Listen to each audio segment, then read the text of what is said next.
Well, howdy there, Internet people. It's Belle again, and welcome to the Roads with Belle. So today, we're going down the roads to staying warm.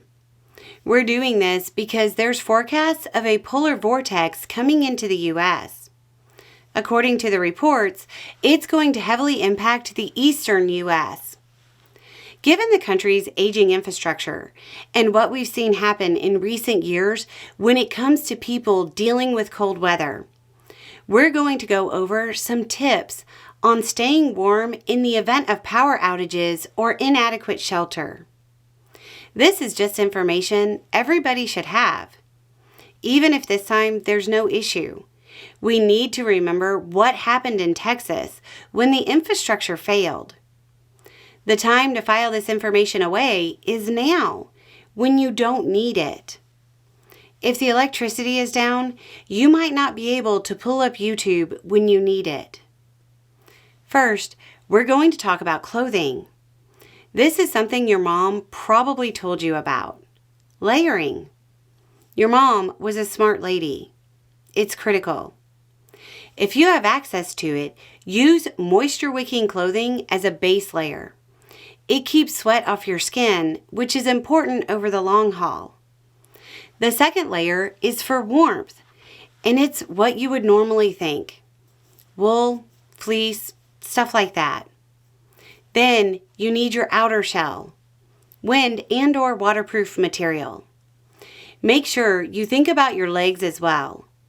Then you have your add-ons, like gloves, scarves, hats, socks, and so on. Remember that you can improvise various layers. Newspaper for warmth crammed into the wool or fleece layer. Tarps or plastic sheets for an outer shell. Cover as much skin exposed to freezing air as you can and stay dry. You need to watch what you eat. First, stay hydrated. Second, eat calorie-dense food. Eat carbs. Don't drink alcohol. Avoid sitting still for too long. Prolonged inactivity is not your friend. You want to keep your circulation moving, even if it's just pacing around. Now, if you have shelter, remember, the goal is to keep a small area warm. It's easier to keep a small area warm than to try to keep the whole house warm. This is especially true if you're in an area that was hit by other weather issues and you have damage to your home. So, you want to focus your efforts on one room, preferably an interior room, so the rest of the house acts as additional insulation. Starting from the outer wall, you want to block drafts, close curtains, and so on.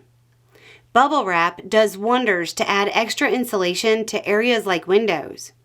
You can use shower curtains and duct tape, especially those old windows you find in a lot of houses in rural areas.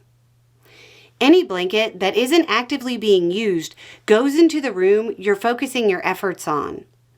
Layered bedding helps everybody keep warm. Everybody hangs out in this one room.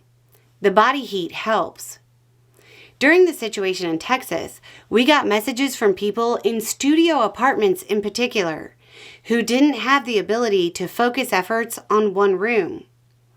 Use your dining room table as the basis for what amounts to a pillow fort, and try to use the area under the table as your location to focus your energy on. You can use couch cushions to build walls, cover it with blankets and tarps, and create a small area to trap the warmth. We're obviously talking about extreme scenarios here. Even indoors, wear layers. Move around a bit. When it's time to sleep, make sure you insulate from the ground. That goes for indoors or out. The ground is cold. Blankets, rugs, towels, stuff like that below you will help you stay warm. Cuddle up. The buddy system works for warmth. When it comes to heating sources, be sure to think safety. There are so many ways to generate heat, and there are tons of do-it-yourself methods online. During Texas, we heard of everything from heating up pans in a fire outside and safely bringing in the pans to radiate heat, to the candle and pot trick, and so on. Obviously, safety is the top priority here. Be aware of fire and fume hazards. And on that, a real quick note. Don't burn pressure-treated wood for warmth. Remember your community and how things are easier if you're pooling resources with your network. There's always safety in numbers. Even if you aren't actively together, be sure to check on each other and your neighbors. If you're sleeping rough, be sure to make use of any warming stations and find a way to limit your outdoor exposure as much as possible. The weather people are giving us this heads up a week in advance. So, I'm assuming they're expecting it to get pretty bad. But even if it's not, consider this training or a thought exercise. When it comes to survival situations, and really, that's what we're talking about here. Remember, you're only limited by your imagination. I've always found it useful to read the comments under videos like this. There's a wealth of knowledge and really cool ideas. Well, hopefully warm ideas in this case. We'll try to keep everybody up to date on estimated temperatures as the weather people start to give firmer forecasts. Just remember that the Polar Vortex of 2021 helped send the number of people lost to cold weather in the U.S. up by hundreds of %. Make sure you have a plan, and have a plan to help those who are vulnerable around you.